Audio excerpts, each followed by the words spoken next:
All right, here we go. We have Adrien Broner back on VladTV, who's legendary in and out of the ring. Yes, sir. Well, we've interviewed you a few times before, but I really want to get more into your whole story and your whole background this time because it's such an epic story. So I kind of want to start in the very begining. So you grew up in Cincinnati, Ohio. Yeah. Okay. West side. And what was Cincinnati like during that time? Shit. Cincinnati I really can't explain Cincinnati. Cincinnati is very different from a lot of cities. Treacherous, man. And growing up here, I had to adapt to everything I was around. Okay. When you say treacherous, like what was the worst thing that you went through growing up? Shit. The worst thing I went through was I caught a case and they tried to give me 57 years. So I had to do I did a year fighting the case. I was in the county. I did a year fighting the case. At that point, I thought it was never, I thought I never was gonna get out of jail. But I'm out now, I'm here on Vlad. Okay, and I think we touched on this in one of your previous interviews. But yeah. I don't think I was doing the interview myself. So what exactly led up to you facing 57 years? Man, I allegedly, a lot of shit. Felonious assaults, robberies, and gun specifications, and just a lot of shit. Okay. And why do you think you started getting wrapped up in the streets like that? Because when you were facing that time, like how old were you? I was 17. Okay. So leading up to 17, what got you mixed up in the streets like that? You got to think, growing up, our mom and dad tried to take care of us as much as they could, but, we didn't get every pair of new Jordans. We probably got the Jordans on Christmas or a certain occasion. And then I started getting older and I wanted shit. So it's either I got to go take for it or go hustle for it. So I had to go get it. Okay. You started doing robberies at one point? Man, hey, I ain't do not one robbery. Okay. On camera. Allegedly. I ain't ever did a robbery. Never did a robbery. Okay. But at one point you got caught for something that you ultimately beat. And facing 57 years as a 17-year-old, I mean, you can't even really get your head around something like that. Man, you got to think, man. At that time, I didn't give a fuck. They bounded me over and tried me as an adult. So I'm 17 and locked up with the grown-ups and shit. So I ain't care. Everybody in my pod who was going to court and coming back, they'd be like, "What you get?" Like they smiling like, "I got 18." They come back, "Yeah, I got 22, bro. I ain't tripping." So I'm like, "Damn, yeah." Yeah, there's not a person on earth who's not tripping over 22 years. I'm sorry. I mean, you could act as tough as you want around other people, but 22 years, 2 decades, nah. That's something everyone's gonna trip over. But you got to think though, we was young and dumb, man. That's all we knew was trouble. So It is what it is. Okay, and you had both your parents at home? Yeah. Okay, and siblings? Yeah, I lived with 4 other siblings, my twin brother, my 2 big brothers, and my big sister. Okay, so identical twin or fraternal? Fraternal. Okay. Dre Day. All right. Are you guys still real close? Hell yeah. That's what's up. Okay. Now then at 6 years old, you started boxing. Yep. Me and him. Me and my twin, actually. There's still rumors that he is better than me. I mean, obviously it worked out for you, right? Yeah. But a parent agreeing to let a 6-year-old get punched in the head, like what really goes through that whole process? Well, my dad, he used to always bring the gloves out in the neighborhood, and we used to always just beat everybody up in the neighborhood. And then one day it was like, because we was already football star, we was real good at football. And one day he was like, I'm gonna take you out to the boxing gym. So we just stayed on him about it, and he took us, and I never left since. Okay, so you started boxing at 6 along with your twin brother. Yeah. And like at the time, who was better when you guys first started? We was both just real good. We won everything. Every time we fight, the whole tournament stop and watch our fight. And we put on shows, man. All right, so you guys were naturals. Yeah. Did you guys ever fight each other when you got mad? I mean, we brothers. Of course we fight, but we won't ever box each other or nothing like that. They had to stop us from sparring each other, though, because it used to get so bad. Yeah, no, I mean, you hear of brothers, you know, like I remember when I interviewed this dude, Soulja, who was part of BMF, he used to say how Big Meech and Southwest T used to always be at odds to the point where they would actually get into fist fights, you know, during their arguments and literally punch each other in the face and everything else like that. But it would get so bad that they would get into arguments that would end in fist fights. Yes, all the time. All the time. Yes. Two brothers would literally punch each other in the face. But you got to remember something. See, they balanced each other, because if they would have stayed together, we would have went to the next level. We would have got there. But see, one of them would tell you what not. You know, they criticize each other. They were, you know, and they listen to what one another say, but they get so mad at each other. Well, actually, T, he gets so out of hand. You know, that dude just don't want to be bothered with it. Dude is a laid back guy. He ain't really with all that. Did that ever go that far with your brother or not? Hell yeah, plenty of times, man. Plenty of times. So your brothers punched you in the face and vice versa. Yeah. Okay. So then 6 years old, you start. And then at what point, I mean, was it Golden Gloves originally or was it some other tournaments? Silver Gloves, Junior Olympics and shit like that, yeah. Okay. So at what point did you actually start entering tournaments? As babies, 8 years old. So 8 years old, they're throwing you in the ring with other 8-year-olds. Yeah. And you're killing them. Yeah, bad, yeah. They know too. Okay. Because I read that during your amateur career, you had 319 fights under your belt. Yeah. With 300 wins and 19 losses. Yeah. Number one, of those 300 wins, how many of them were knockouts? A lot. I used to hurt kids, man. We used to hurt kids.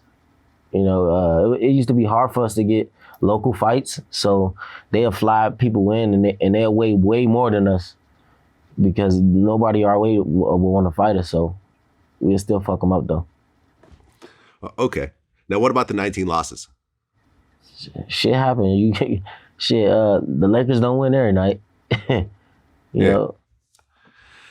I mean, that's still a hell of a record, man. I mean, to think that, I mean, that's not normal, is it, for someone to have that many fights? I mean, 319 fights as an amateur. For us, we almost fought like every week though, because we got a good amateur program here as far as boxing. Mm-hmm. And you know, back then we had Ricardo Williams in the gym. Buddy LaRosa was down here helping with that. You know, with the whole organization. My coach Mike Stafford, who still is my coach today, and we had a hell of a thing going with the kids. Okay. And did you win the Golden Gloves and all the tournaments at that point? You know the craziest thing? I never fought open class. Like I never fought like yeah, it's amateur, but I never fought open class as far as adults. I never fought in the Golden Gloves, the USA Championships. I never did none of that. That's why that's why so many motherfuckers respect me. I never did none of that. I never fought in the Pan Am Games. I never tried out for the Olympic team. I never fought in none of that. My last amateur days was Junior Olympics. So everybody is wondering, like, how the fuck did he do what he did and he never fought in none of that? Okay, because you went pro at 18 or 19? 18. Okay. When I turned 18. When I get out of jail, I just told him I'm just gonna go pro. So 18 years old, you decided to go pro and at that point you're all in. Yeah. And you start out as a super featherweight originally. Yeah. Okay. How much did you weigh back then? I was going to the weigh-in about 128, 129. Okay. So you turned pro, and your first 3 fights was Alante Davis, David Warren Huffman, and Ramon Flores. Yeah. And you knock out all 3 of them in the first round. Yeah. How crazy was that? I was just living in the moment, man. For me, back then, I didn't care for money. I didn't care for the money because I understood all I got to do is do what I got to do, and the money gonna be there. For me, I was just in love with boxing so much that I didn't care for money. That's why when people see me, like, I fight on Saturday night and I'll be right back in the gym on Monday. Yeah, I was chasing a dream. I knew I had a lot to do. How did it feel to win your first professional fight? It was surreal, man. It was crazy. It was crazy. That shit was only 30-something seconds. 20-something seconds. So really just like on some Mike Tyson shit, you just came in, knocked him out, and then boom, done. Yeah. It was a bad knockout too. He fell on his face, he was out. Like when you first got into it, because everyone kind of models their career, with someone else. Was there a certain boxer originally that you were like, yo, I want to be like this dude, or I want to be like this dude? The first guy I looked up to was a guy named, he became a world champion. He's under my stable too. Rashi Warren, everybody call him Nuke. He gave me my first whooping ever. He gave me my first ass whooping ever too. First day in the gym. He was 9, I was 6. So they put me in there with the best 8-year-old they had, and I trashed him. And then everybody started calling out, Nuke, Nuke, Nuke. So a little ugly little dude with braids come jump in the ring. He about my size though. He jumped in the ring, he got on Jordans, and he fucked me up bad. I was crying and shit, but I was in the gym ever since. But that was my first role model. That was my first everything. To this day, I still call him big bro. I still look at him as big brother. No matter I got more money, I done did more, whatever, I still respect him the same way. And then it became Ricardo Williams, who was a silver medalist from Cincinnati, Ohio. He was in our gym too. And then once I turned 12, I saw 12. I saw Floyd Mayweather fight for the first time, and then it was just over. It was over after that. Yeah. Okay, so when you saw Floyd fight, you're like, okay, this is the guy that, that I'm going to model myself after. I mean, it was a hell of a guy to model yourself after, too. I mean, you could say, the greatest of all time. I mean, record-wise, at least, Okay, so then you kept fighting super featherweight. And then when you fought Ponce de Leon, you actually moved up in weight. Yeah, kind of, sort of. But I was a natural featherweight. So when I fought Ponce de Leon, they brought me in thinking I was going to lose to him. He had more knockouts than I had fights already at the time. He was already a world champion before, so they just thinking I'm in over my head. I was signed with Golden Boy at the time, but they bitch ass. I don't fuck with them at all. They only for Mexican fighters too. Oscar, no, he a cool dude, but they only for Mexican fighters. So I was with them at first. So they take me to his hometown. This is my first HBO fight in front of 12,500 people against me. So I come into the Golden, but this is my first time being in the Golden Boy office. They said they got to talk to me or whatever. So I come in, they sit down. They real serious, I don't take shit serious but boxing. So they real serious, and they this guy, he's very dangerous. I'm like, man, shut the fuck up. Where the donuts at? And they looked at me like I had shit on my forehead. So they just cut it right there. So I go get some donuts and shit or whatever. And then come fight night, I beat him. Unanimous decision. I beat him in his hometown. And the crowd, I had everybody that was with me in red shirts. So if you had on a red shirt, they was throwing water bottles and cameras and like just trying to fuck them up. So the security had to come get my mom, my family, and take them to the back. And then Oscar De La Hoya, he came in my dressing room, and he took me in a private room. And he looked me in the eye, and the look was like I just discovered fire. Like he told me, he said, what you just did, I don't even think you understand what you just did.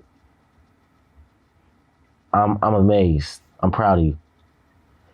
And then after that, I'm here. So you said the Golden Boy are a bunch of bitches, but you're cool with Oscar De La Hoya. Yeah, I fuck with Oscar De La Hoya, but as far as being, I really got to meet him. He a real good dude. But the way they do their business over there, they for the Mexicans. They're for the Mexicans. When you saw the pictures of Oscar De La Hoya and the cross-dressing thing, what'd you think? Man, I don't even get into that type of shit. He got the tripping family. Family was tripping. I don't know what's up with Buddy. Buddy has me tripping, boy. Yeah, bro. When I saw those pictures with the red bodysuit and the high heels, I was like, okay. I wasn't ready for that one, man. Yeah, he got the tripping that night on that shit. Okay. So you kept boxing and you kept winning, and then you end up fighting Rodriguez. Yeah. You beat him in the third round, and you get the WBO super featherweight world title. Yeah, my first one. So, that was your first world title, right? Yeah. You're how old? I was 21. Yeah. 21 years old, you're a boxing world champion. Yeah. How did that sink in? It never did. It never did. I mean, I cried because it was an emotional moment, but I never knew what I did. Like, I never understood it. So, like, even to this day, I just act normal. I walk around like I'm a normal person. But if you look at my career, I already got a Hall of Fame career. Like, I've done something that only one African American did. 4-time world champion, 4 different weight classes, the youngest to ever do it. But it never really sunk in, though. I get it now because I'm older, but I was just living. Right, but when you're holding that belt, because you've been, from 6 years old to 21. That's what I'm trying to tell you. I just love boxing. I just love boxing so much. I don't even know where my belts are. Really? My dad got them somewhere. I just love boxing. Yeah, but you spent 15 years, and boxing isn't something you're just doing casually on the side. Like, I know, it's not a side gig. It's all year round sport. All year round, you're waking up, you're having to eat right, you're having to train, you're having to get your mind right, you're dealing with all the pressure. Honestly, to be honest, I just took my first break ever these last 2 years. This is my first break ever in boxing. Right. That's what I'm saying. Like, the whole time you've just been laser focused on fighting. Yeah. During this time, as you're building up to become a world champion, people try to test you. You're becoming more famous and more known, and you go out and people feel like, oh, he ain't shit. Oh, he's shorter than I thought. Whatever else. People talk trash. The road was rocky. So a couple people got shot. A lot of shit didn't happen on the road. But it got to a certain point where it's like, all right, I'm past that now. I'm here. I can't be doing that. I can't be knocking people out in the club. I can't be certain things I can't be doing. But leading up to that, nigga, I'm twin. Like right now, I'm twin. It's the summertime. I got on Timbs on. I got on black Timbs. I'm twin. And by this time, as you're becoming world champion, the money's starting to come in. That's another thing. It was, but I didn't give a fuck. I didn't spend money till after I beat Paulie and won my 3rd world title. Because I would get, look, this is how I get my check. I wouldn't even look at it. I don't care.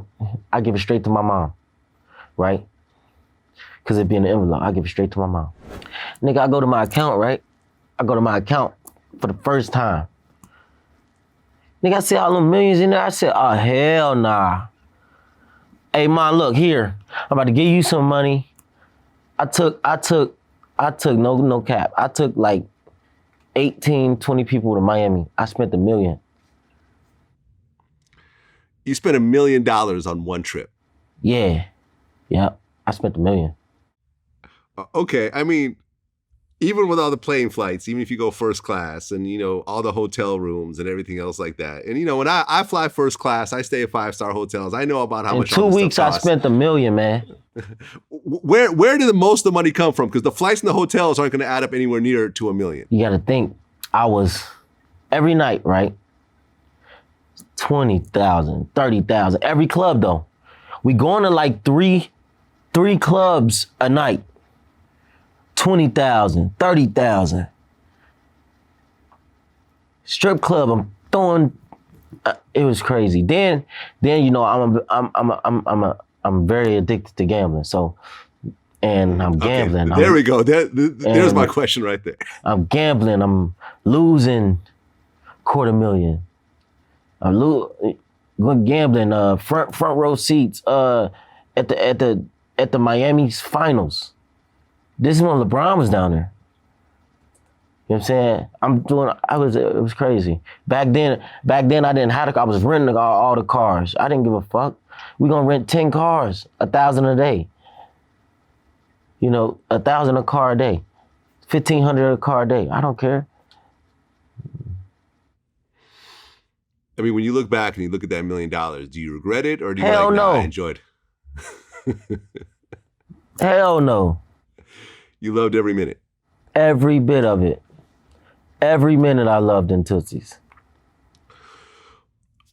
Well, when you start getting money, and I've gone through this myself, and most people I interview have gone through it as well.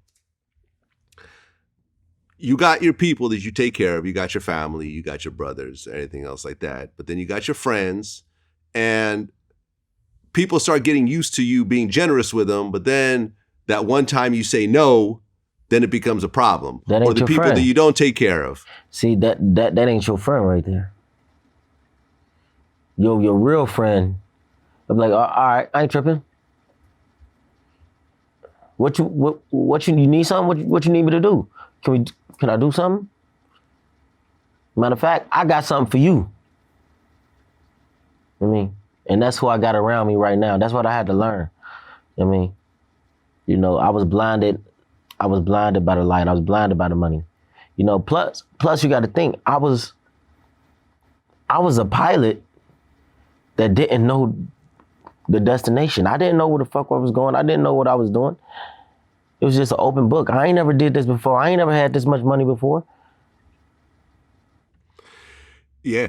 I mean, Mike Tyson lost $400 million during the course of his career, and he doesn't even know where it went. I understand that. I understand it for sure. Yeah.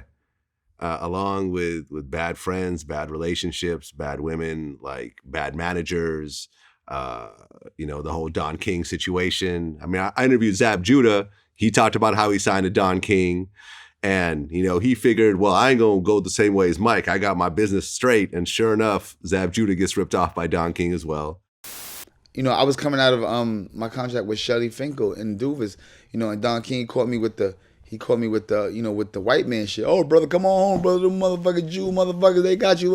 Come on, brother, don't be over there. You know, they slick, brother, they slick. You know, he got me with that shit like that. That's how he got Tyson also. Yeah, I mean, but he's good. He used the black angle on him. No, he used that fucking mouthpiece. Don King's the coldest pimp ever. You know what I'm saying? I ain't gonna, boy, listen, I mean, the reason why I say he the coldest pimp, because he used us. We was his horse. We was the one that went and got money for him. You know, I use it in the terminology of pimping. Yeah. You know what I'm saying? I mean, Don had us. We went out there. We got money for him unknowingly This is how he conducted the business. And then when you you know what I'm saying, when you ain't good for him no more, he get rid of you. Well, what was your worst experience with him? What was that one thing where you're like, man, I can't Not believe making your money and getting your check and the shit don't say what you negotiated. Really? That's when me goes back to Brownsville. Then the Brownsville come out. I mean, you know what I'm saying? Well, how much did he short you? $1.5 million. And that type of thing. Man, listen, man, I ain't here to talk about no Don King. He's a fucking GOAT. He's a gangster. Oh, so you've done business with Don King? Hell no. But I love Don King though. He a gangster. Okay. He be murdered. He's definitely a gangster. I mean, he killed somebody at one point. He a gangster. Okay, so then you had the fight with Vicente Escobedo. Yeah. And that's when you united the belts. Yeah. And it was what, four championship belts at the same time? Yeah, some shit like that. Nah, when I fought Vicente, when I fought Vicente, I was just defending my world title. And he didn't want to fight me. He was scared as shit. You know, I was overweight that fight. I was overweight that fight. I got the tripping, man. And I weighed like 130 point something, and he was so scared to fight me. So what they did, they gave him a large amount of money extra to fight me. Yeah, I broke that kid's face, man. He had to get surgery on his face. Damn. Yeah, he a good dude though. Damn. He a good dude. Every time I see him though, he a good dude for sure. Okay, and then the next fight was DeMarco in 2012. That's when I won my second world title. See, a lot of people don't know. And DeMarco's still knocking these little niggas out too. He just knocked somebody out. But DeMarco, he was the champion. And this was my first time fighting at 135. So I said, I want to fight the champion. I want to fight him, the best in the division. He had the WBC. And I fought him. And I fucked him up bad. They say that's one of my best performances of my career, but I disagree. But still, I fucked him up. After that fight, Ring Magazine ranked you the 5th best active fighter, pound for pound. Yeah, I know. I was a wrecking ball, man. That was that fight was fun though. Okay, then you fought Reese after that. He was tough. If you look at the fight, you probably won't think so, but he was a rugged Irish dude, man. He was real tough. He took a beating too, but he was real tough. Okay, and then you started moving up in weight again. You went up to welterweight. Yeah. And then you fought Malignaggi. Paulie Malignaggi. See, that's what I'm saying. Sorry. See, right, like at this time, I'm just boxing. I'm not worrying about my money. I'm not worrying about nothing. I was just boxing. I was just in love with boxing, And one day, let me tell you how this fight happened. One day, I think we was at some fights, and Paulie Malignaggi had just beat Zab. I don't know if he beat Zab. I don't know. He beat somebody. But I'm like, I want to fight him. I called Al and I said, I want to fight him. And Al, he paused, like, are you serious? You gonna go all the way up? Because you know, I never fought 140 yet. I was still at 135. So I jumped up 2 weight classes. He was like, you gonna jump 2 weight classes and go fight him? I'm like, yeah, I could beat him. And I fought him in his hometown too. And he was the champion, yeah. Well, yeah, after the fight, you said, I came into town and I got his belt and his girl. Yeah, I did. I was fucking this girl all week. You were fucking his girl before the fight. Yeah, it's crazy. Look, I didn't have her at first, right? Robert Easter Jr., my little brother, he became world champion too. He is like, hey, she hit me up on Twitter. This when Twitter was doing their thing. She was like, she be hitting me up on Twitter. I'm like, give me her number. So I got her number. She came over and I actually took her to the press conference and everything. Paulie tried to not let her in the press conference. Hey, I could talk about it now because me and Paulie, we like best friends now. That's my boy. But yeah, they wasn't gonna let her in. So I said, fuck y'all, I ain't doing the press conference then. But they ran back and said she could come in. Ooh-wee, all hell broke loose. Was he still actively involved with her at the time? I didn't care. I just knew they had relations, and I knew to get to him, and I knew he loved her. Cause I ain't gonna say that. I ain't gonna put him out there like that. But he loved that girl. Okay, so that really got into his head, though. Yeah. I mean, it could have backfired. He could have been so angry over that shit that he just wilded out in the ring. But nah, boxing don't work like that. Boxing don't work like that. Being angry in the ring only gonna get you fucked up. You gotta stay calm, gotta stay poised and block everything out, no matter what you're going through. You can have the worst day in your life. When you get in that ring, you have to be 100% focused. Yeah, I mean, when you look at Floyd Mayweather, that's like one of his superpowers, is that he never gets upset. He's always focused. You never see him lose it. Or even when other people are losing it, he just stays calm and does the job. Mm-hmm. Yep. Okay, and that fight actually got you, at that point, your career high paycheck. You got $1.5 million for that fight. Yeah. How did that feel to make $1.5 million to just get in the ring with somebody? I told you at the time, I was just in love with boxing, man. I was just in love with boxing. HBO was giving me so much fucking money, man. Like the young fighters, they getting paid, you know, but HBO was paying me crazy. So I had money. I had money when I was young, man. I was young with that type of money for a long time. Yeah, but $1.5 million per fight money, you know, that's still a new thing for you at that point. It only got bigger every fight.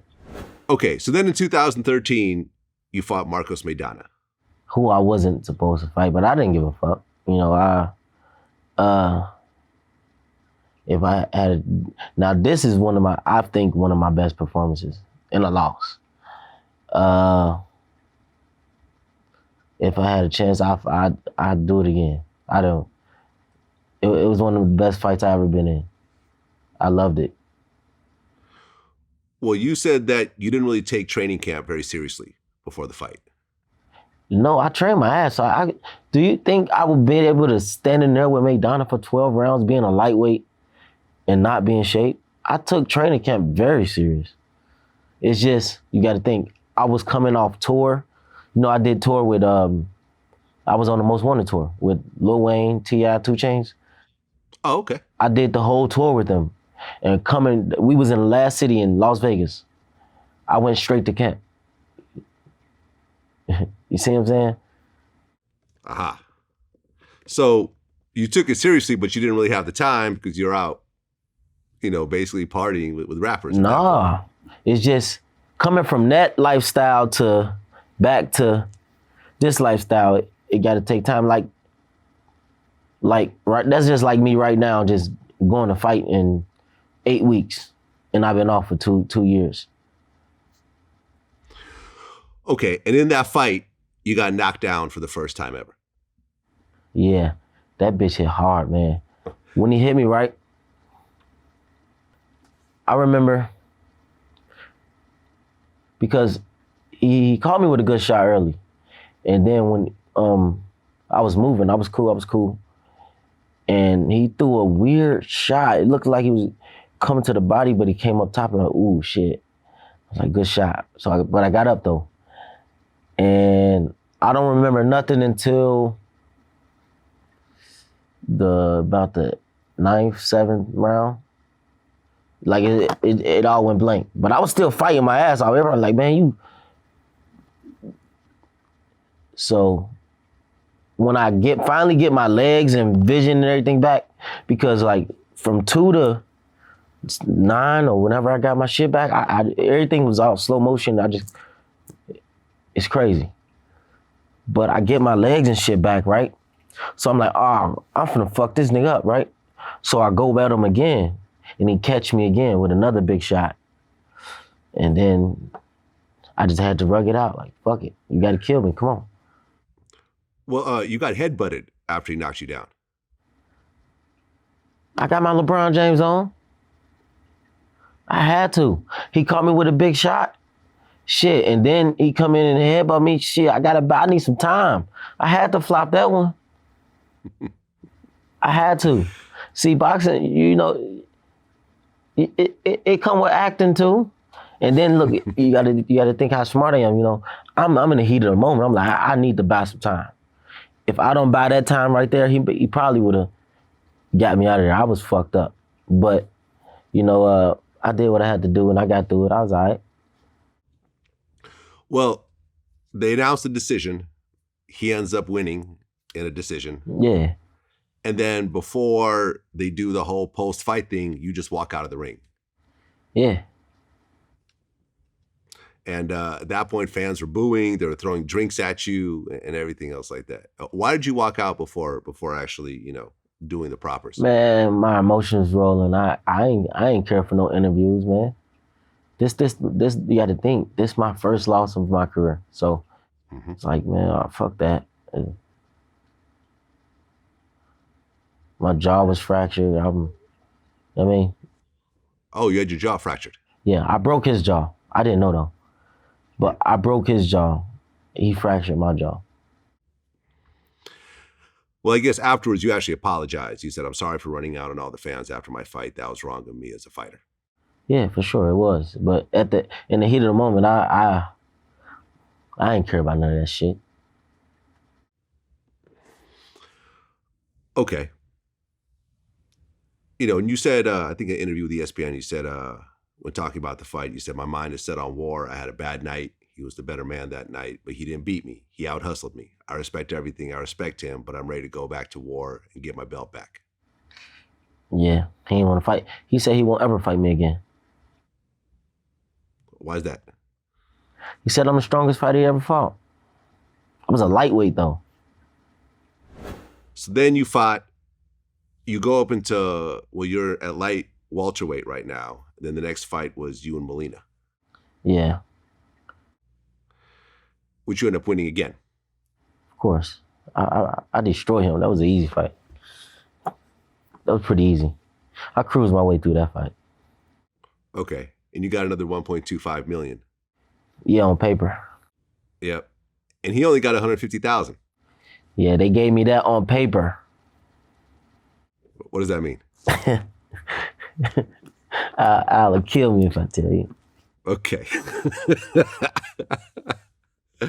Okay. Then your next fight was with Taylor. Yeah. No. Would you win again? He was tough. For the first 4 rounds, I always tell him this was the toughest 4 rounds of my career.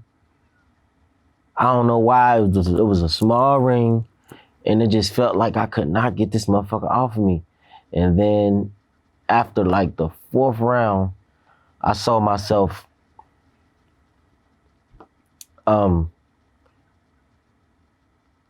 I saw him fading away. So I'm like, all right, I got him now. It got easier after 4 rounds. He was tough though. Okay. But then 2015 rolls around and you fight Sean Porter. Yeah. You end up losing to a unanimous decision to Porter. Now, this is the only fight that I can't ever get over because I know he can't beat me. And this is the only one time ever in my career I bullshitted. I bullshitted in camp. I swear. And I never been able to forgive myself. Like, now this is the only fight or like if I had a chance to do it all again, I would do something. This the only fight. because I know for a fact he can't beat me. And yeah, I did a camp in Vegas. I was out gambling all night, losing 300,000, might win 500,000, and all night. Then I trained, and it was just some bullshit. I'm out in clubs with Chris Brown, and it was too much. I was tripping. But Sean Porter won. He won, but he didn't dominate me or nothing. If you go look at the fight, shit, I didn't have a scratch on me. You know, it's just what I couldn't do. I wasn't. My mind wasn't right. I wasn't in enough shape to do what I was supposed to do to win a fight. That's all.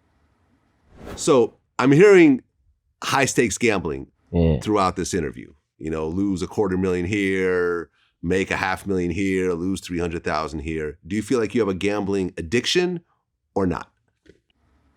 I love gambling. I gamble with anything. Like, if I want to bet 100 real quick, flip a quarter, I'll cash app it to you. Yeah, sure. Let's do it. I'm dead ass. Now look. Okay. I'm gonna shake the dice, right? I'm gonna throw them in the air. I'm gonna let them fall. Okay. I bet I 7-11 or 10-4 in just 2 rows. Now you can bet whatever too. I got a little bit of money on me. Hold on. Let me see. This is the only problem I have nowadays, pulling money out of my pocket. Okay.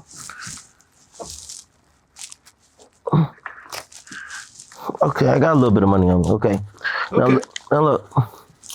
Whatever you lay, I double pay. Now, if you drop 1,000, you pick up 2,000, brother. Now, all you gotta do is call the bet. I bet I 7-11 or 10-4 in just 2 rows. I only got 2 rows to do it. Okay. Now, you want to bet that 100? Let's bet that 100. Okay, I'm gonna drop it, and y'all scream out what it is, so you know I'm not cheating. Let's do it. I might get lucky and do it on the first try. See, that's 2. Now I got one more time. I got one more time to do it, or owe you 100. Okay. I'm so lucky. I might just do it on the second time. See, I owe you 100. There you go. You gotta send me your cash app. I'll send you the cash app after the interview. All right, I got bet. you. There we go. All right. Quick 100. Well, your next fight was with Khabib Alekverdiev. Yeah, for my 4th world title, man. And that meant so much to me because after I lost to Sean Porter, I went to a depression, man, because I knew he couldn't beat me, and I knew I sold myself short. So I made a promise, man. It was bad. I just had my son in Meyer, and I went over his mom's house, and I was holding him. He was a baby, and I was just crying. And I promised him. I said, "Your daddy will be champion again." And that's why that one meant so much to me, because I promised it to him. Well, after the fight, during the interview, you said, "I'm going to fight whoever I want to fight, whenever I want to fight. They say my big brother Floyd Mayweather has a fighter that he thinks can beat me. I think his name is Ashley Theophane." Yeah. So Now that fight was one of the most hyped fight, because it's about billions versus the money team. It's me versus Floyd, and I know everybody feel like he was trying to get me beat, but he knew. He told me himself. He knew. He told me himself. He said, "I got you some easy money, AB." I'm like, yeah. He knew. He knew that dude couldn't beat me, man. He ain't have a fucking chance. Okay, but wasn't there some sort of situation afterwards where Mayweather questioned the win and then you responded to Mayweather? How could he question the win? I knocked his ass out. I knocked Ashley out. I stopped Ashley. You can't question that. But there was a situation, because I'm looking at the quote right now where you were responding to Floyd. You said, what you did was no player shit that you did. That was no live shit. That was some lame fuckboy shit. you went on the internet and sent out a message talking about someone that you put on a record as your little brother, somebody that you said you love and cared for and want to look after, and you try to diss him in public. That ain't cool shit. Don't get me wrong. I could have said that shit in a different way, but we spoke about this before you even put that shit out. I know I wasn't talking about you. You know what I'm talking about? It was a different situation, but I'm standing on what I said. He understood it and he understand it. What was that situation about? At this point, I've been going through so much, I don't even know, but it was probably a situation where he did some fuck shit and he could have called me, but instead he put it out. Some shit like that. He be doing that a lot. Okay. Was that the first time you guys started to sort of fall out? Nah, me and him always, see, when I'm around Floyd, I could be around Floyd. Don't get me wrong. I love being around him. He cool to me, cool dude, whatever. But I can't be around him that long because he gonna do something that ticks me off. He gonna do something that tick me off, and I ain't the type that hold it in like his people that he pay and that work for him. They ain't gonna say nothing. Me, I'ma say something. And then, you know, I don't hold back no words. I don't care who you in front of or who you with. I'ma let you know. You a bitch ass nigga for that. I'ma let you know. There's no disrespect, but I gotta be honest and blunt with you. Right. In that same quote, you said, you told me to grow up. You said, man, you got some fucking growing up to do and you're older than me. Yeah. There's certain shit you do and certain shit you don't do. Well, in 2016, that next year, you had a situation in Dre's nightclub where you were charged with misdemeanor battery for allegedly choking a waitress. Man, look, it was. Listen, I got a book bag, right? I had a book bag on. It had like 270-something thousand in it, right? I put it down. I turned. No, I think I gave it to J. Craw. I got J. Craw with me. And I turned, and it's gone. The waitress is gone. The bag is gone. But I didn't know that one of my friends was playing, and they got the bag. So I chased down the waitress and I didn't choke her. I just held her. I stopped her from walking past me. I'm like, where that book bag at? Where the fuck that book bag at? And it went from there, but I wasn't trying to strangle the lady. Like, I still can't get in Dre's. I am so sorry. Dre's, can y'all please let me back in? That's why I don't like Vegas, because I can't get in Dre's. Can y'all please let me back in? I'm sorry. Public announcement. I'm sorry. To the lady, I apologize. I was wrong. Can we get past this? Because every time I go there, her husband worked there. He cusses me out. I don't even know if they still together. Like, please, let me back in Dre's. I mean, yeah, if you have a bag with $250,000 in it and suddenly it's gone, I could see how most people just freak out and be like, yo, and start looking around and be like, yo, who got my $250,000 right now? Yeah, it was crazy. Okay. And I guess the next year you were talking about actually training Chris Brown for the Soulja Boy fight? Yeah, man, that niggas, he did some hate shit again, man. He stepped on my toes again, man. Floyd. They didn't. Floyd came in and said he'd do it instead? Man, listen. I really had them ready to fight. Because you know they both cool with me. You know, Chris is my brother and Soulja Boy is my brother too. So they like, we gonna call Adrien Broner and set up the fight. So I'm talking to both of them at the same time. I'm talking to Chris. I'm talking to Soulja Boy, and then next thing you know, here come Floyd. I'm like, ah, shit. He done fucked everything up, man. I mean, as rich as Floyd is, he still wants that clout. He still wants that to go viral. He still wants that public attention. I mean, that's just him. I mean, a lot of people don't understand it. I just understand him. I mean, that's just him. I don't be getting into that shit.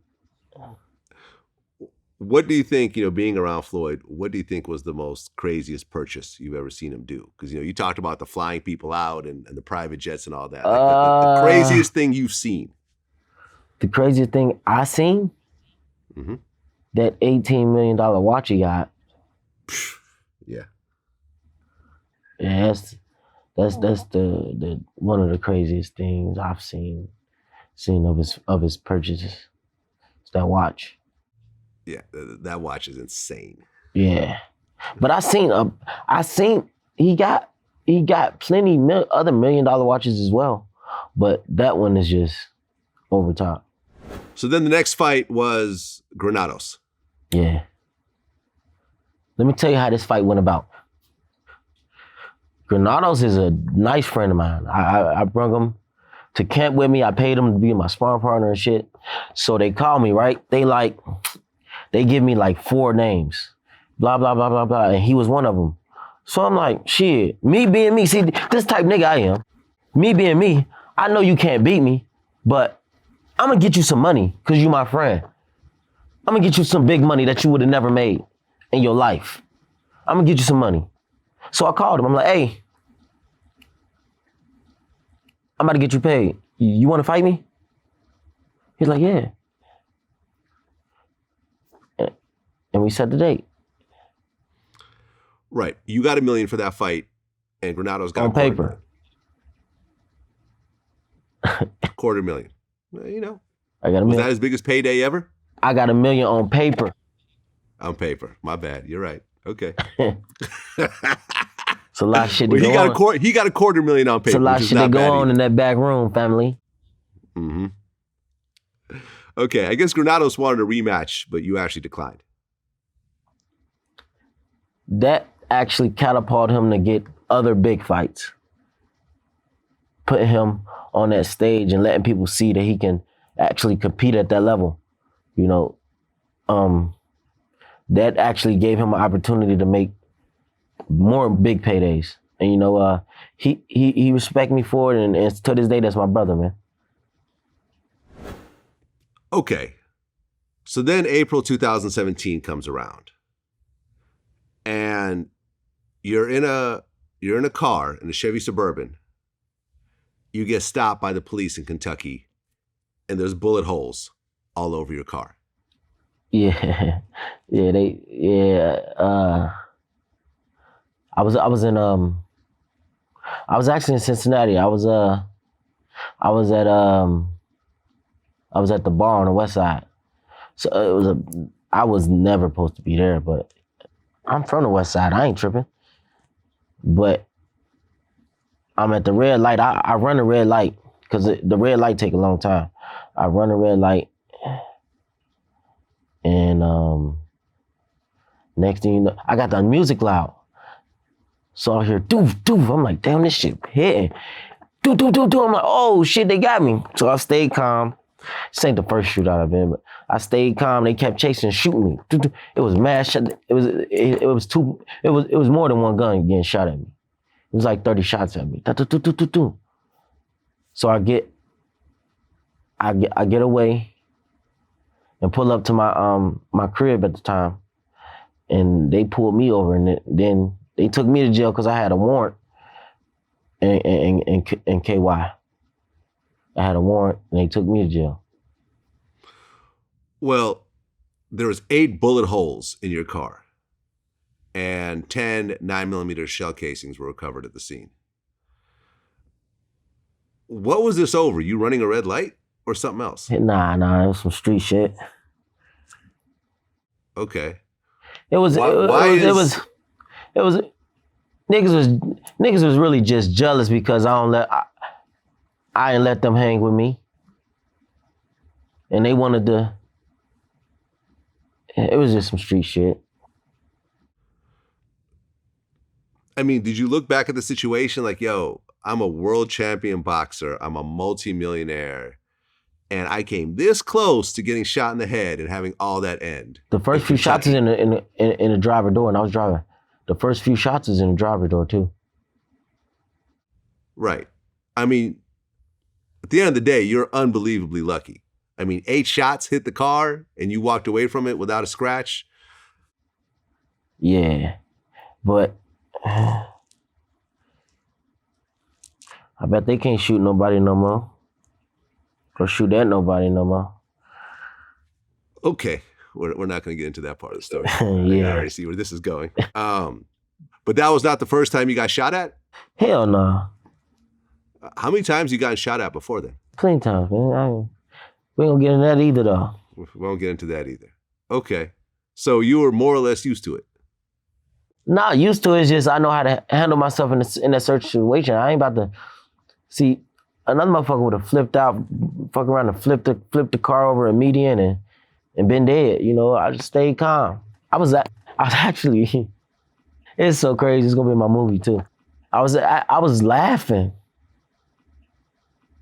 I was laughing like all these niggas got me. Right? I'm just staying calm, driving, running lights, and you know, had to get up out of there. Okay. The shootouts that happened before, was that before you became pro and had some kid shit, or were you already getting into these types of situations? Because it's a little different getting in a shootout as a teenager versus a world champion. Both. Okay. Both. I got plenty of stories, man. All right. Did that make you move different? You know, get a bulletproof truck, wear bulletproof vests in Cincinnati, that type of thing? That made me move. Altogether? That's what made me move. And then all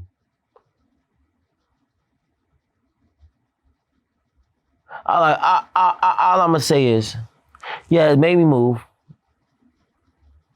But I've been in Cincinnati for 5 months walking around by myself. Yeah, I mean, we're in Cincinnati right now. Yeah. If you get what I'm saying. Yeah. I ain't got no problems. Okay. Then you fight Garcia. Yeah. How did that go? Fighting Garcia was different. He's very skilled. He's a very skilled fighter. I could have beat him though.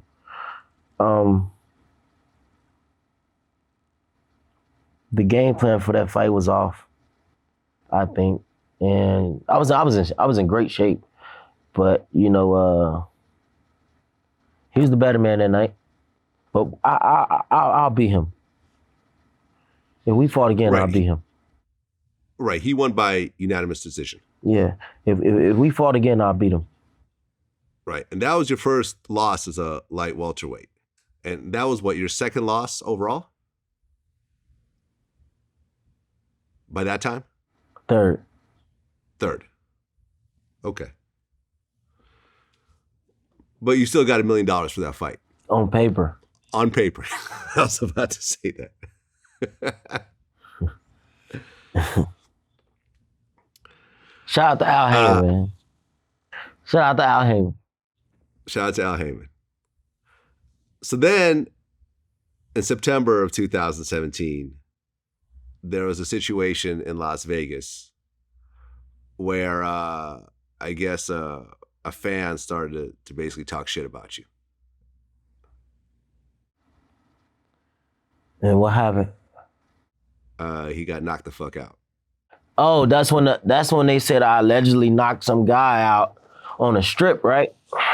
Mm-hmm. Oh. Yeah. Can you talk about that? Yeah.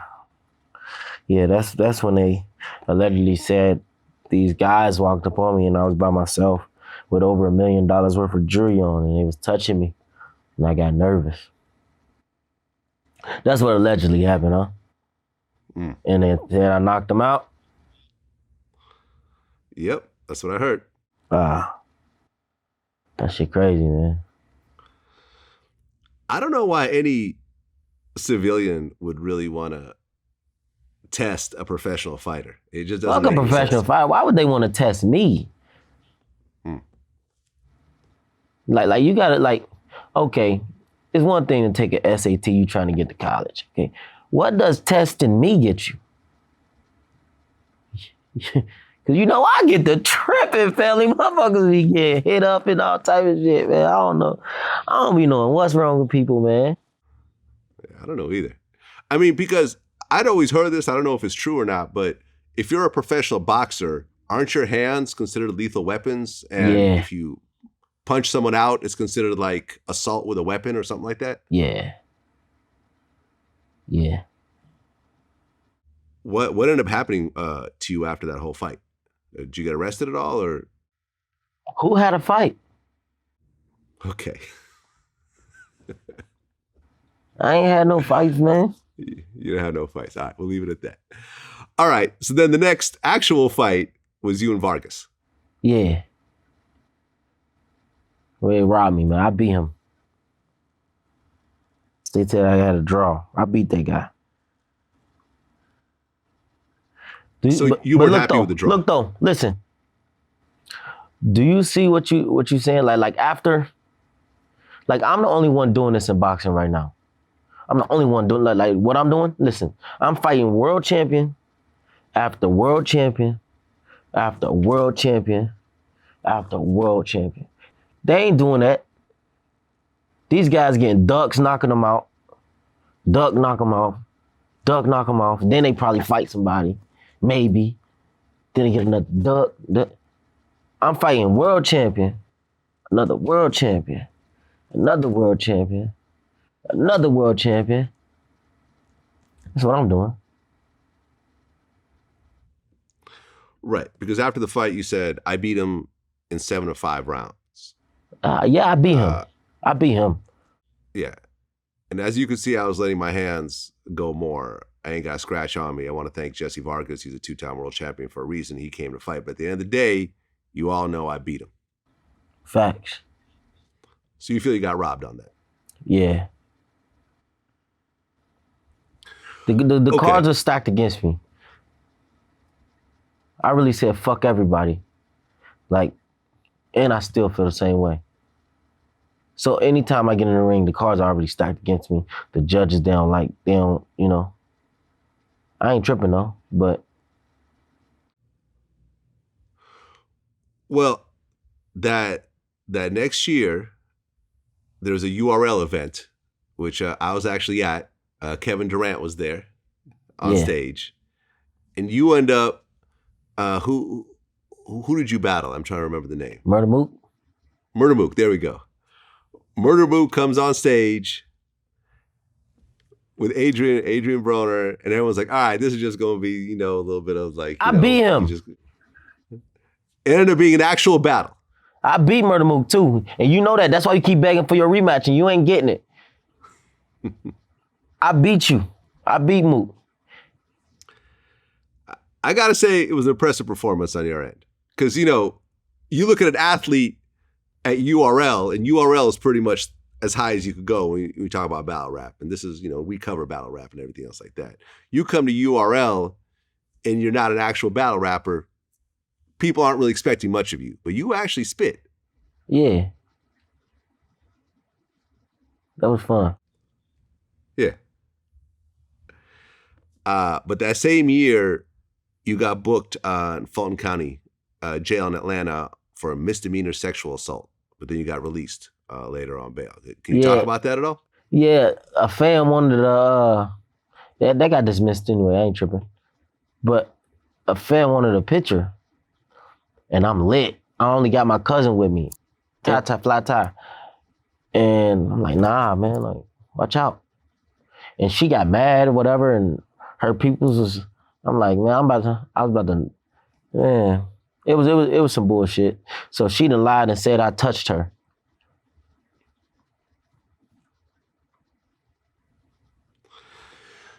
Yeah, I mean, let me tell you, men with money, I think Akon said it, they're a lick to some of these girls.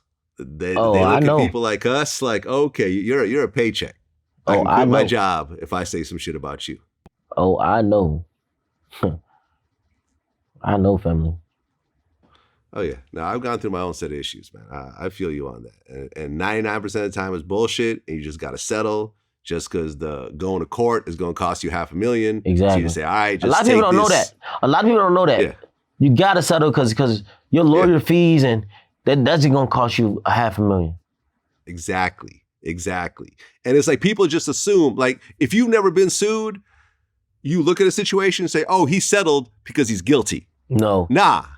He settled because if we keep going the months, that shit gonna add up. Right. And then even if you beat the case, you still gotta pay $1 million to the lawyers. Right. That's what I'm saying. Like having an actual jury trial with real lawyers that is at least so much. half a meal ticket. Yeah. Right. And you go and you spend that $500,000 and you win and you can't collect your lawyer money because the person who sued you is broke. So you just end up losing. She's like, all right, fuck it. Here's this little 5-digit settlement. Just fucking take it. So this could all be over and I can go back to my life. And all the men and women out there who are watching who have money, y'all gonna end up going through this in one way or another. Yeah. Okay. Well, the fight with Vargas, which happened in Brooklyn, right? Mm-hmm. You came out to Tekashi's Gummo. Yeah. Into the ring. You know what's crazy? What's crazy? Me and Tekashi, right? I hit him up and I told him, I'm like, look, we finna start a beef. But this, I'm a self-promoter, so I know what I'm doing, right? So I told him, we gonna start a beef, me and you. And we did, and it was huge. And I told him, I want you to walk me out though. This would have been my biggest ring walk ever. Cause we in New York, we got a beef going on, and I come out with Tekashi, that would have been crazy. But then that shooting happened that stopped everything. And we actually had posted footage of this. We actually got the actual surveillance footage of this. Yeah. Tekashi had been beefing with Casanova 2 times. Yeah. And their I had to tell entourages. Cass, I told him, I said, hey, I'm letting him walk me out. Don't fuck my money up. You know what I mean? So what happened was it was just unstoppable, but I told Cass, because Cass is my brother. So I told him no. Okay, but Cass showed up anyways. Yeah. And he showed up deep. Cass looked like he was like 30, 40 deep. Yeah, for sure. And then Tekashi was like 30 or 40 deep. And I remember seeing the footage, and we'll go ahead and show the footage on screen right now, but they're walking towards each other in this like hallway, and then all hell breaks loose. Somebody pulls out a gun, shoots it. Everyone scatters. Casanova actually doesn't run. I remember he called me like, like when the footage got released, he called me. He's like, yo, you see I ain't run, right? You see I ain't run.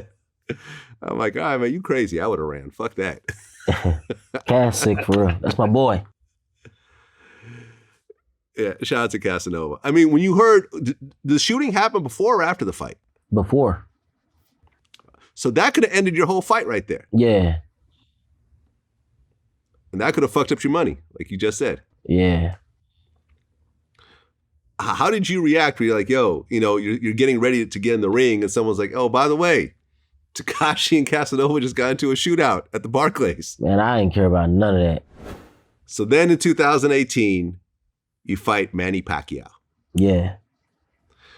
Would you say that was the biggest fight of your career? Hell yeah. Hell yeah. It was, man. It was a incredible moment for me. Great experience.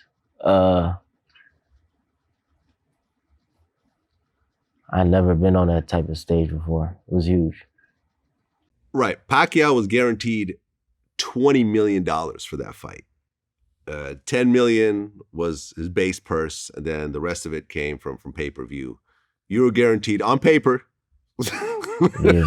I already know how this goes. On paper, $2.5 million. You end up losing by unanimous decision. Mm-hmm. Do you stand behind that loss? I do, but they They was being biased, man, because of who he was. If you go look at that damn fight, turn off all the sound, and watch the fight, man, he wasn't touching me. I ain't have a scratch on me. I tore his retina too. A lot of people don't know. I almost ended his career because people don't come back from torn retinas. That ended Sugar Ray Leonard and many others. But he wasn't, they was just screaming. Every time he punched, he screamed. He's missing. He's missing, I'm moving. And they just screaming. Yeah, I mean, it's Manny Pacquiao. I mean, I ain't tripping. I know it's Manny Pacquiao, but. Right. I mean, the most famous Asian fighter ever of all time. Right. And I'm sure that like half the crowd was Filipino, I'm sure. Yeah. You know? But they love me though. Yeah? His people love me. Nice. Well, after the fight, you had the interview with Jim Gray, and you said, I controlled the fight. He was missing. I hit him clean more times. I beat him. And then at one point, I think you got into an argument with Jim Gray. Yeah, I always get into it with him. And then he'll see me off camera like, man, I'm with you. I love you, Broner. I'm like, man, y'all niggas is fake, man. Now, you had been in the ring with a lot of people. Now, this was your highest profile fight, but would you say that Pacquiao was your toughest opponent? Nah. Really? Yeah, nah. Not for me. Who do you think was tougher than Pacquiao for you? Maidana. Okay. Way tougher. Way stronger. Have the two of them ever fought? Nah. Okay. He was way tougher, way stronger, more rugged. Okay. What do you think makes Pacquiao great, being in the ring with him? His feet, his power, his speed, his IQ. He's good. He's good. He can fight. Well, by that time, Mayweather and Pacquiao had their fight before then. Mm-hmm. And you felt that you took a loss because it was a setup for Mayweather-Pacquiao too. Yes, it was. That's why, but Pacquiao did not look, they thought Pacquiao was going to come in and destroy me. They wanted him to come in and destroy me, but that didn't happen. So he fought Keith Thurman and destroyed him. And now that brought up like, oh, maybe he can beat Floyd on the second go around. You know what I'm saying? Mm-hmm. What did you think of the first Pacquiao-Floyd? Well, the only Pacquiao-Floyd fight? Floyd beat him easy. Floyd beat him easy. What do you think when Floyd fought Conor McGregor? He carried him. He carried him to the 10th round and stopped him like he told me he was going to do. You got to think, man, MMA fighters, they don't fight 12 rounds. They fight 3 to 5 rounds. They don't fight 12 rounds. You know what I mean? Yeah, I mean, when you saw McGregor in the ring with Floyd, it almost looked like someone playing a boxing game who didn't read the instructions, would just press all the buttons. You know, he was like hitting them like over the head and just kind of like, you know, didn't look like he really knew what he was doing against Floyd. I mean, Conor McGregor can fight, don't get me wrong, he can fight a little bit, but these guys ain't got no real professional boxing experience. Yeah, no, in the UFC ring, McGregor is an animal. Like, did you see his last UFC fight? Yeah, I seen it. It was crazy. McGregor really came in and just did his thing. But the boxing ring, when you can't use your feet, is a whole, you know, and you can't wrestle somebody or take them down to the ground, is a whole different situation. Right. You know, it's like, I really thought, you know, before that fight, you know, before the McGregor-Mayweather fight, I thought that McGregor was going to start losing and end up kicking Floyd in the face or something. I was scared of him throwing an elbow or a kick or something. I was scared of that because that's just what he used to. Right. But, you know, he kept it together. He didn't want to fuck that bag up. I think, you know, from what I understand, I think, Dana from the UFC said that if he does that, he will lose his entire purse. And he had a pretty huge purse for that. Yeah, he got some money. He got some money. Would you ever fight a UFC fighter in the Hell ring? yeah. Hell yeah. You got to think that's crossing two support system. You know, you got the UFC support, then you got the boxing supporters. So the fight going to automatically be big, especially if it's a big name UFC fighter. Is there anyone in the UFC that you particularly want to fight? No, it isn't, but I'll fight any one of them motherfuckers though. Okay. What about you actually getting into the octagon? Man,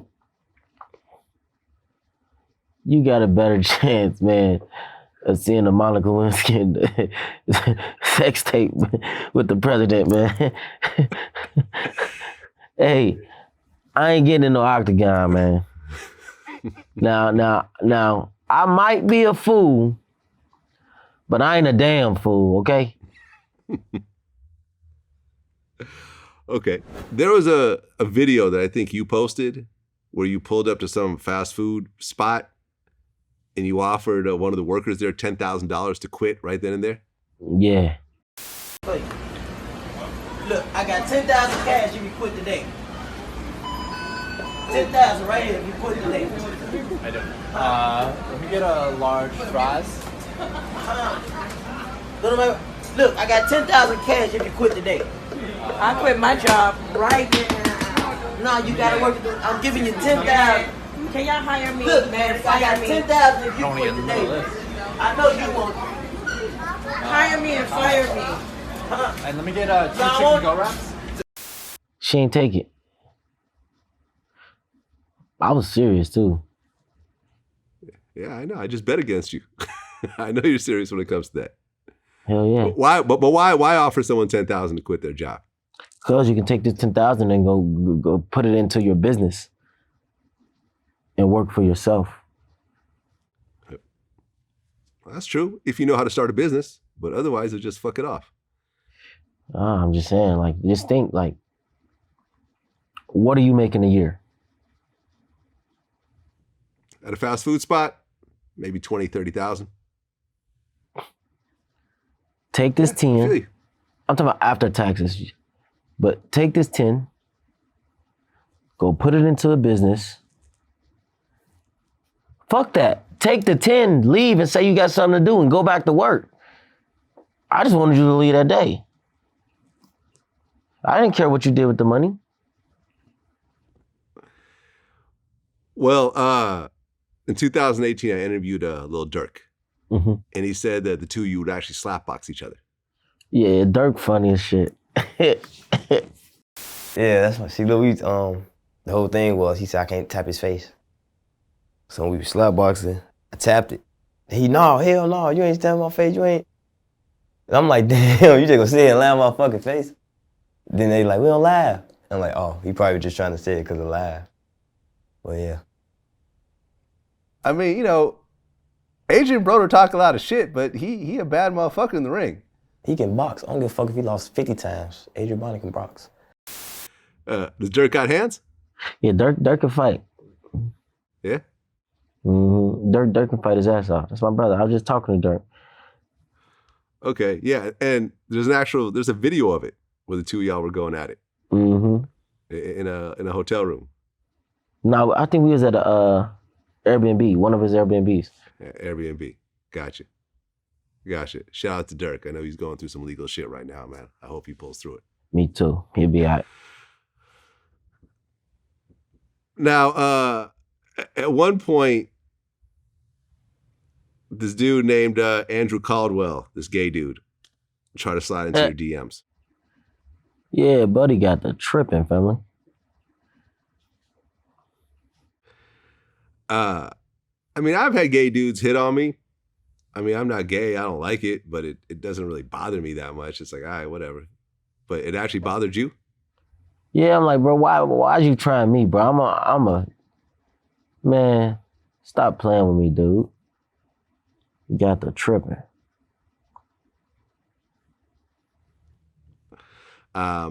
And then at one point, you and 50 Cent started going back and forth. Yeah. Shout out to Now, Five. how did that whole thing start? I don't know. I really don't know. But Five, my guy though, always. Right. Didn't you hit him up to loan him, well, I mean, probably jokingly, for him to loan you $1 million? Yeah. Five, my boy. And then at one point he said, "Fuck you, AB. We still mad about the money you made us lose on your fight." Yeah. Yeah, I blocked your ass because you fucking up the money. What money is he talking about losing? I think he betted on me against Pacquiao. Oh.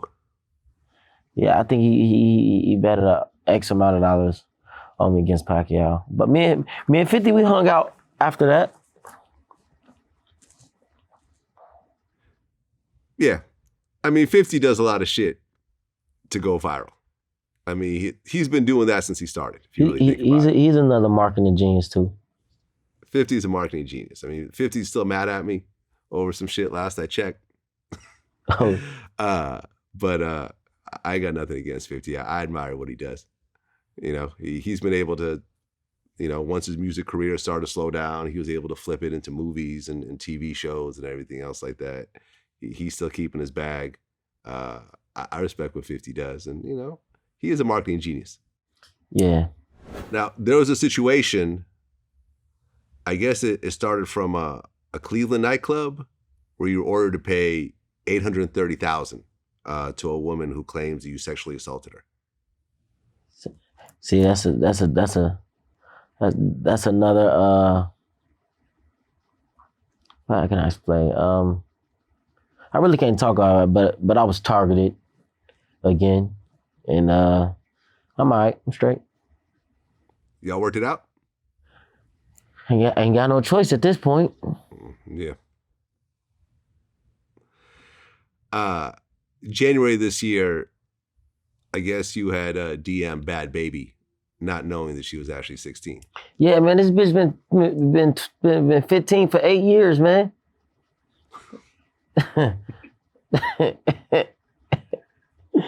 For real, bro.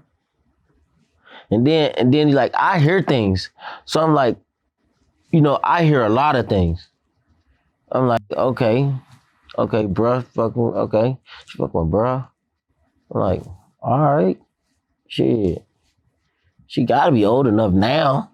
How old is that video, man? Well, let's see how old she is now. Baby age. No, I'm saying, like, how old was that video that went viral? That she went viral from? That was long ago, right? Which one? Oh, the Catch Me Outside? Yeah. That video, hold on, I'm about to look it up. That video is from 2017, 3 years ago. I'm like, shit. So she was like 14 back then. I didn't know. I mean, look, she just checked herself into rehab recently. I bet. Like, this is not the typical teenager, obviously. I mean, yeah, I think from the outside looking in, you would think this person is in their 20s or something like that. And that was a real mistake, bro. Yeah, and then she actually put you on blast. I didn't care about that. Now I got the whole world saying crazy girl and crazy girl, crazy girl and crazy boy. Right, and you said nobody wants to date a kid, but I fault Instagram for not having people's age on their profile. I thought she was grown and the way she's out here moving. For sure, facts. Well, in January this year, you went on Instagram and you asked all your fans to cash app you $10. Yeah. Why would a millionaire do that? Because I'm being me. I want to thank everybody who cashed out me some money too. Can you say how much you got cash apped altogether? I got a bankroll too. 6 digits? I got a bankroll. Okay, so then in February, the next month, at the Tyson Fury Deontay Wilder weigh-in, you end up getting arrested. Yeah, man. They arrested me. So, look, right? We was at the Canelo fight, right? Go to the Canelo fight.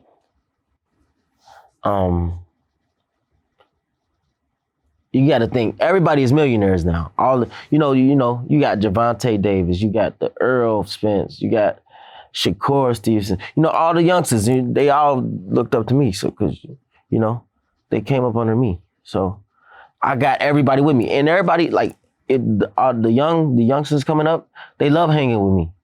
I got a relationship with all of them. So everybody getting money now. It's like 40 of us.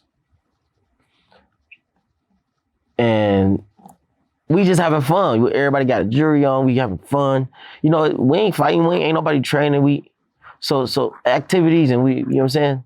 Ain't nobody clear-minded at all. We just mobbing. Man, we go in the locker room of Canelo. Like we was about to go in his locker room. Man, there was so many police out there. Police came in like 10 minutes and they blamed everything on me. And they banned me from the MGM. I'm back now though, but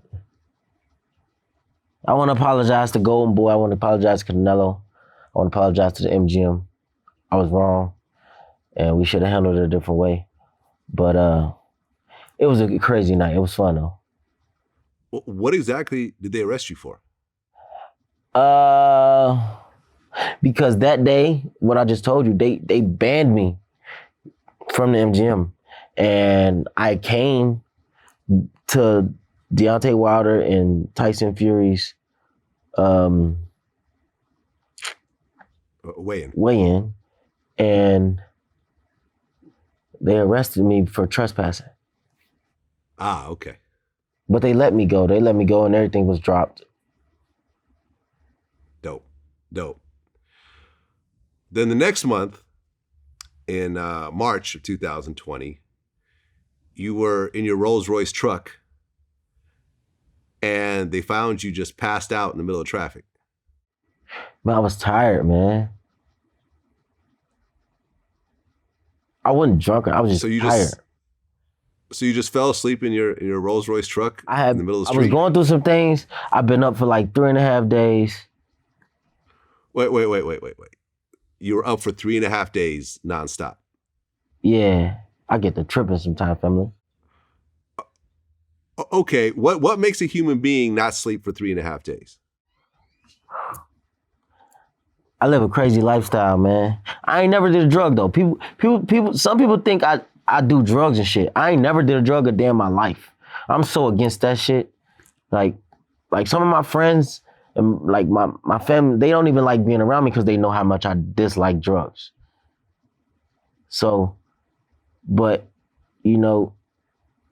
I don't sleep. I really don't sleep unless I'm just 120% faded. If I'm not, I won't sleep. And even if I go to sleep, I still get up at like 7 in the morning. Okay, because they gave you a field sobriety test and you failed it and they ended up arresting you for DUI. That's cap, man. I passed. That's cap? I passed. Okay, so there was no DUI arrest then, is what you're telling me. Yeah, I think it is, but that cop knew I wasn't drunk. Okay. How many kids do you have now? Next question. Okay. Because you had made a statement said that you probably aborted about 12 babies. Next question. Okay. Well, you fast forward to June of this year, and you announced that you're no longer boxing. You're now a rapper, and it'll take $10 million to get you back in the ring. Facts. Hell yeah. Okay. What led up to this decision? Because, man, and shout out to Al Heyman and Steven Espinoza too for Showtime. But I've literally done everything they asked of me. I never once said no. Not once. So this next half of my career, whenever I come back to boxing, it got to go my way. It got to go my way. You know, I paid my dues. I literally done everything y'all asked of me. Well, at this point, on paper, your biggest payday was $2.5 million. Oh, on paper, okay. With Pacquiao, on paper.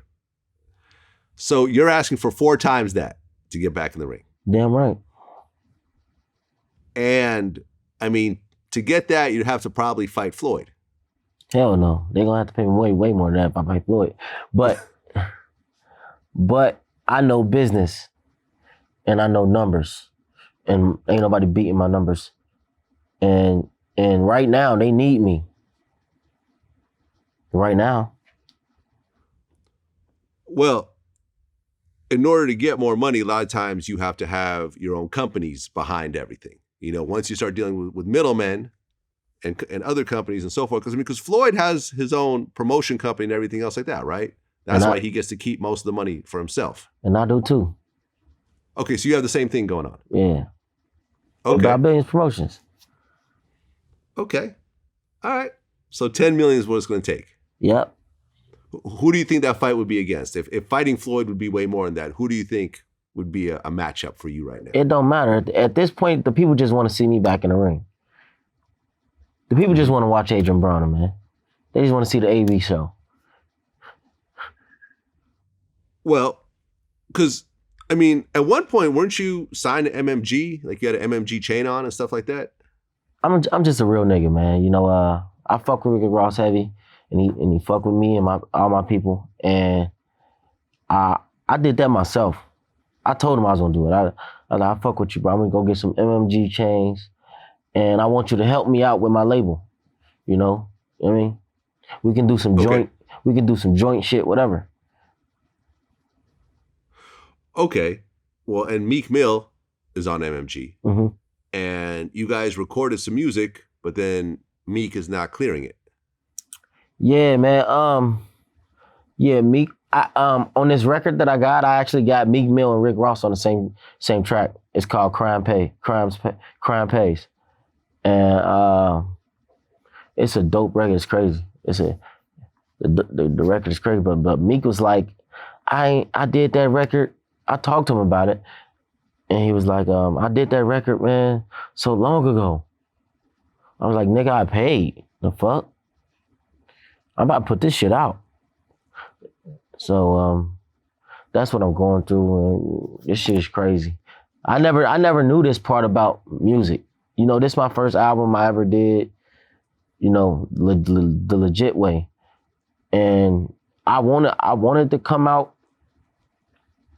on Apple Music and all of the other platforms, but it's looking like I will have to just put it out on my mixtapes or some bullshit like that. No, because I fuck with my mixtapes too. Not no bullshit, but like, you know what I'm saying? No, I know what you mean. An actual monetized streaming platform. Exactly. You don't get a check from my mixtapes or Exactly. that Piff or whoever else. No, I feel you. So can you say how much you paid Meek for that feature?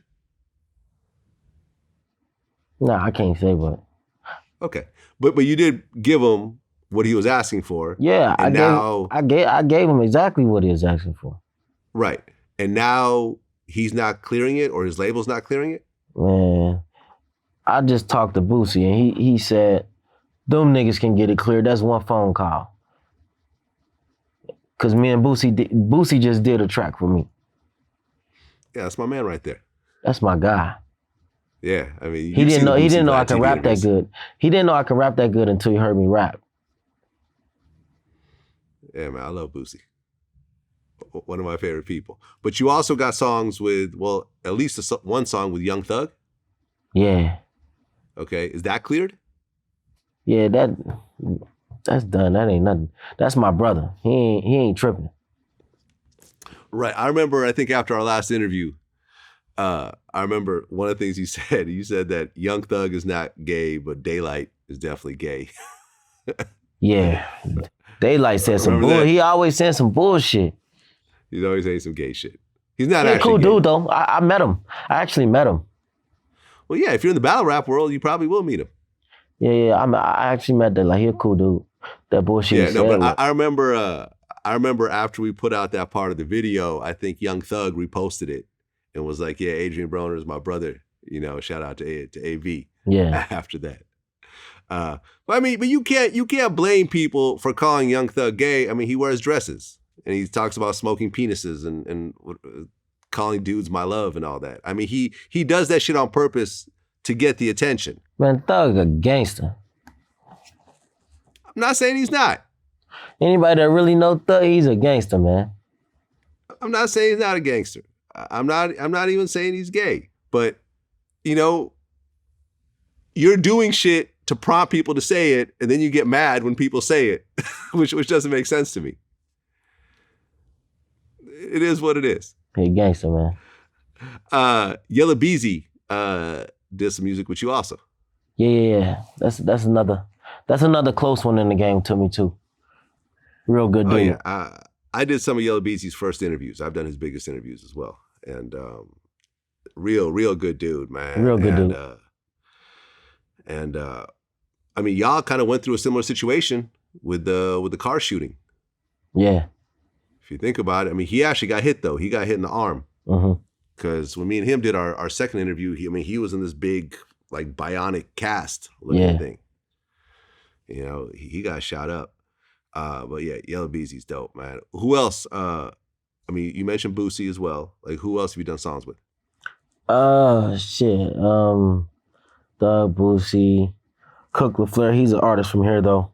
And the Cuban Dog chick supposed to be on one of the songs too. Okay.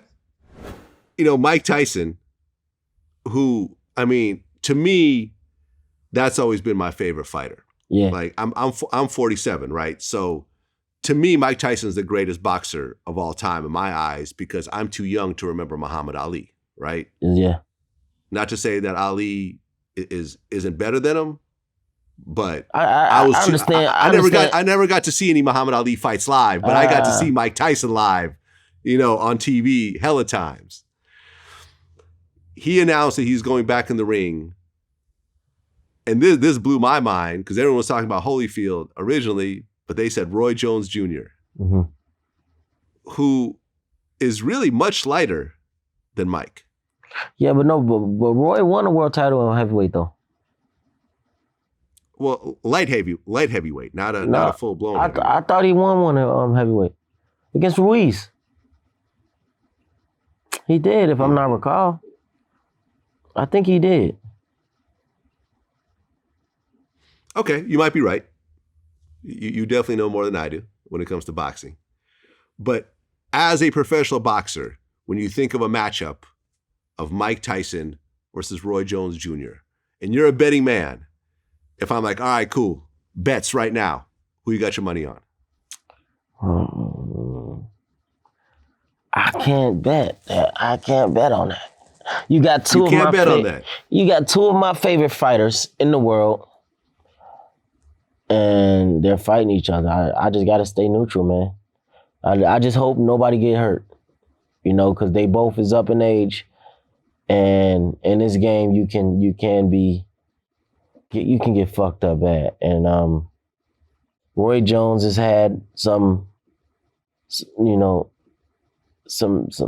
bad knockouts. You know, it's one thing to lose a fight, but it's another thing when you out cold, you know.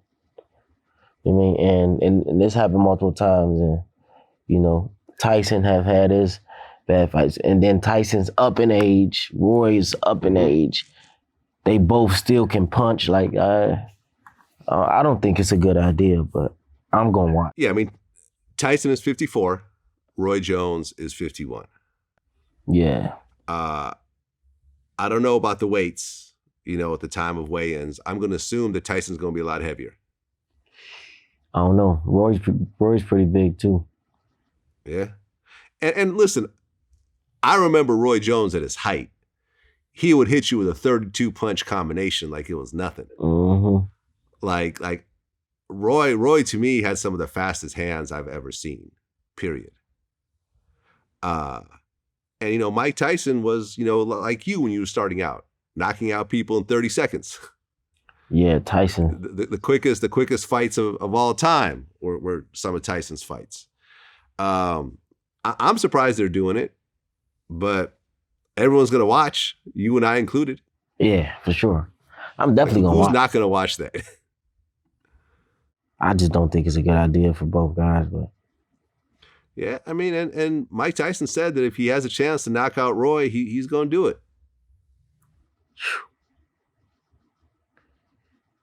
Listen, man. Just imagine getting hit by Tyson. Listen, I talked to Tyson more than once, but it was this particular time I walked up on Tyson. Well, I don't know if he was walking up towards me or I was walking towards him. But I said what's up to him. I shook his hand. And you know how you like shake somebody's hand and do a pat on the back? When he patted me on the back, I like flew. But this is like a genuine, like, what's up? Like, what's up? And I flew. I'm like, what the fuck? Just think if he really hit somebody, man. Yeah. Now, I mean, you've seen the sparring sessions, right? With the videos he's posted? Yeah. Yeah. Now, I feel you, man. Someone might die in the ring. Like, we don't want this to happen, but, 2 50-year-olds getting in the ring like that. Man, Tyson hit hard as fuck. Yeah. Well, AB, what's next for you? I mean, you got the album that's coming out. Is there a name for the album? Still Adjusting the Fame. Okay. And is it as Adrien Broner or is it going to be some other name? AB. AB. Got it. Okay. And then, you coming back to the ring would be a $10 million check if you can get it. Someone puts that up. I won't get it. I'll get it. You'll get it. Anything else coming up for you?